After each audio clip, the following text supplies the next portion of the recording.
कभी कभी कुछ जगह सिर्फ जिंदा लोगों के लिए नहीं होती। ये कहानी है कमरा नंबर 313 की। वो कमरा जिसमें कदम रखने वाला कोई भी पहले जैसा लौट कर नहीं आया। कहानी शुरू होती है एक पुराने होटल से, जो शहर के बाहर सुनसान हाईवे पर बना हुआ है।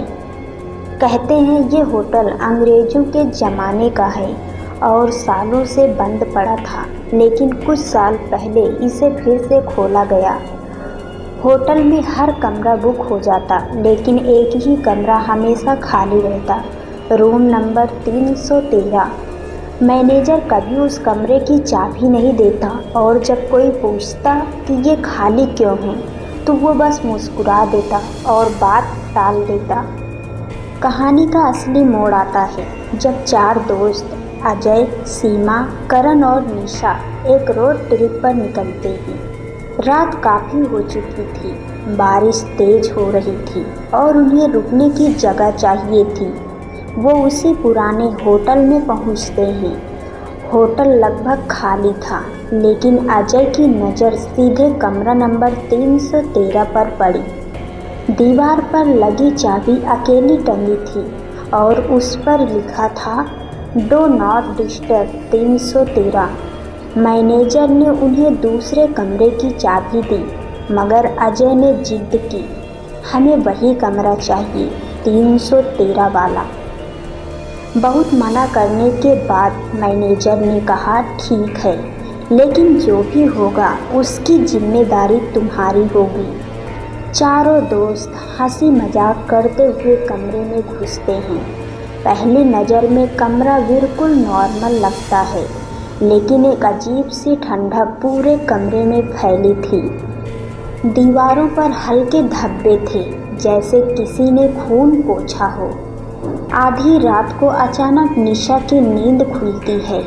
उसे लगता है जैसे कोई उसके पास खड़ा है, लेकिन जब वो उठकर देखती है तो खिड़की के पास एक परछाई खड़ी होती है। परछाई धीरे धीरे उसकी ओर बढ़ने लगती है और जैसे ही निशा चीखने वाली होती है, वो परछाई अचानक गायब हो जाती है। सुबह वो दोस्तों को सब बताती है, लेकिन सब हंसकर टाल देते हैं। अगले दिन रात को करण की बारी आती है। उसे लगता है कि कोई उसके कान में फुसफुसा रहा है, ये कमरा तुम्हारे लिए नहीं है, निकल जाओ। अचानक आईने में करण को अपना चेहरा नहीं, बल्कि एक जली हुई औरत का चेहरा दिखाई देता है। वो चीखता है और भागकर सबको जगाता है। अब सब डरने लगते हैं, लेकिन अजय अब भी मानने को तैयार नहीं। अजय कहता है, ये सब तुम्हारे दिमाग का खेल है, भूत ऊत कुछ नहीं होता। उसी रात होटल का मैनेजर चुपके से कमरे के बाहर आता है। वो दरवाजे के नीचे नींबू और लाल धागा रखकर मंत्र पढ़ता है। दोस्त उसे पकड़ लेते हैं और सच्चाई पूछते हैं।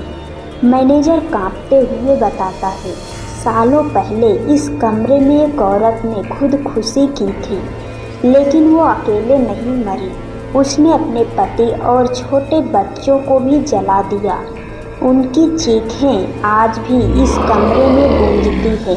जो भी इस कमरे में ठहरता है, वो या तो पागल हो जाता है या मर जाता है। जैसे ही मैनेजर कहानी पूरा करता है, कमरे की लाइट्स अपने आप बंद हो जाती हैं।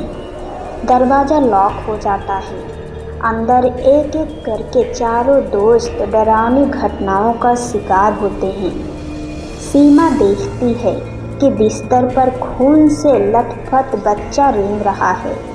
निशा के कानों में जलती औरत की चीखें भर जाती हैं। करण देखता है कि दीवारों से धुआं निकल रहा है और उसमें वही औरत जलती हुई दिख रही है।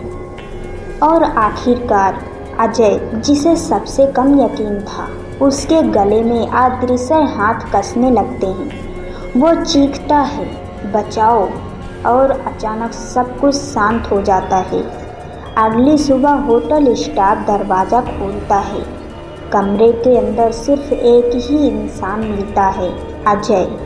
लेकिन उसकी आंखें खाली थी, जैसे वो अब इंसान नहीं रहा। और दरवाजे के पीछे खून से लिखा था, room number 313 is not for the living. तो क्या आप कभी उस होटल में ठहरने की हिम्मत करेंगे? और अगर कभी 313 का दरवाज़ा आपके सामने खुला मिले तो क्या आप अंदर जाएंगे?